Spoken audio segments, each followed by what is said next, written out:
পবিত্র ঈদ উল ফিতর উপলক্ষে আন্তনগর ট্রেনের অগ্রিম টিকিট বিক্রি শুরু হয়েছে। আজ 28 মার্চে ট্রেনের অগ্রিম টিকিট বিক্রি হচ্ছে। সকাল 8টা থেকে অনলাইনে টিকিট বিক্রি শুরু হয়েছে। রেলওয়ের পশ্চিমাঞ্চলে ট্রেনের টিকিট পাওয়া যাচ্ছে। দুপুর 2টা থেকে পূর্বাঞ্চলের আন্তনগর ট্রেনের টিকিট বিক্রি শুরু হবে। বরাবরের মতো এবার আন্তনগর ট্রেনের 7 দিনের অগ্রিম টিকিট বিশেষ ব্যবস্থায় বিক্রি করা হচ্ছে। শতভাগ টিকিট অনলাইনে বিক্রি করা হবে।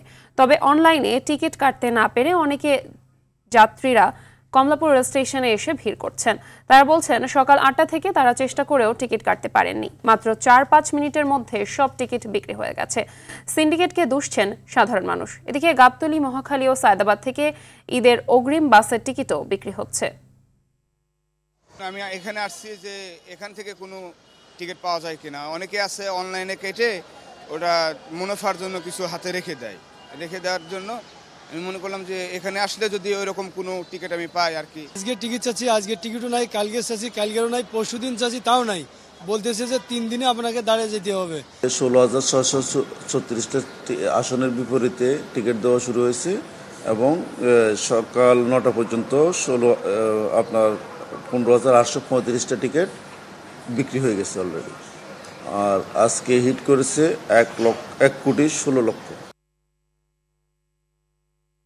দর্শক, এই মুহূর্তে রাজধানীর সায়দাবাদ এলাকা থেকে ঈদ যাত্রার বাসের অগ্রিম টিকিটের খবর জানাতে আমাদের সঙ্গে সরাসরি যোগ দিচ্ছেন সহকর্মী বিপুল দেবরায়। বিপুল, এবার ঈদ যাত্রার টিকিটের বেশিরভাগ কোম্পানি অনলাইন টিকিট দিচ্ছে, তো বাস কাউন্টারে আসলে ভিড় কেমন দেখতে পাচ্ছেন জানাবেন।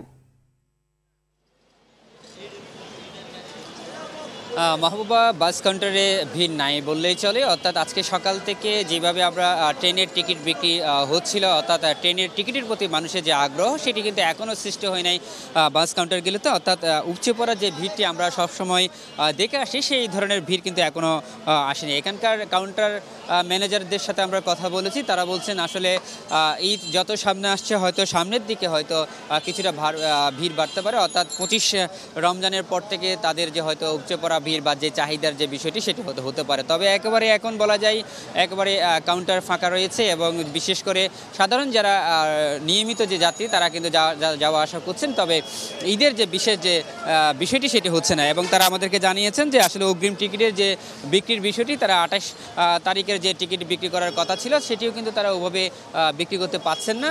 এবং সেই সাথে আরেকটি বিষয় জানতে চাই যে বিভিন্ন যে বড় যে কোম্পানিগুলো আছে সেগুলো অনলাইনে টিকিট বিক্রি করছে, তারাও কিন্তু তেমন এখনো পর্যন্ত বাসে তেমন একটা সাড়া পাচ্ছেন আমাদেরকে জানিয়েছেন। অর্থাৎ তারা বলছেন যে আগামীতে হয়তো আরও 4-5 দিন পরে হয়তো সেই টিকিটের চাহিদাটা বাড়তে পারে। তো মাহবুবা, এই ছিল আমার কাছে সর্বশেষ তথ্য। ধন্যবাদ আপনাকে।